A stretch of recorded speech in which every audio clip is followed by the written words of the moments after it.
আধিপত্যবাদের বিরুদ্ধে, স্বৈরাচারের বিরুদ্ধে এবং বহুদলীয় গণতন্ত্রের প্রতিষ্ঠাতা গণতন্ত্রকে পুনরুদ্ধার করার আন্দোলনে যিনি নির্ভীক সাহসী ভূমিকা পালন করেছিলেন তিনি ছিলেন আমাদের দেশনেত্রী বেগম খালেদা জিয়া। আমরা তার রুহের মাগফিরাত কামনা করি, আল্লাহ রাব্বুল আলামিনের কাছে তার জন্য দোয়া করি, আল্লাহ রাব্বুল আলামিন যেন তাকে জান্নাতের মেহমান হিসেবে কবুল করে নেন।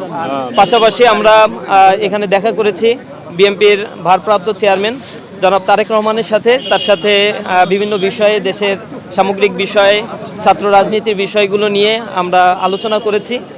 আলহামদুলিল্লাহ তিনি আমাদের জন্য বিভিন্ন বিষয় প্রত্যাশা ব্যক্ত করেছেন। আমরা অত্যন্ত আনন্দিত, খুশি এবং দেশের স্বার্থে আমাদের বাংলাদেশের প্রশ্নে আমরা যেন সবসময় ঐক্যবদ্ধ হতে পারি, দেশের জন্য কাজ করতে পারি, সকল রাজনৈতিক দল মত নির্বিশেষে এই বাংলাদেশকে যেন আমরা ধারণ করতে পারি সেই আশাবাদী আমরা ব্যক্ত করেছি। আমরা বিশ্বাস করি বিএনপি, জামাত ইসলামী বা অন্যান্য রাজনৈতিক দলগুলো জুলাই পরবর্তী যে নতুন ঐক্যবদ্ধ বাংলাদেশ গড়ার জন্য জনগণ তাদের প্রতি প্রত্যাশা রেখেছে, তারা সেই প্রত্যাশা ইনশাআল্লাহ পূরণ করতে পারবে।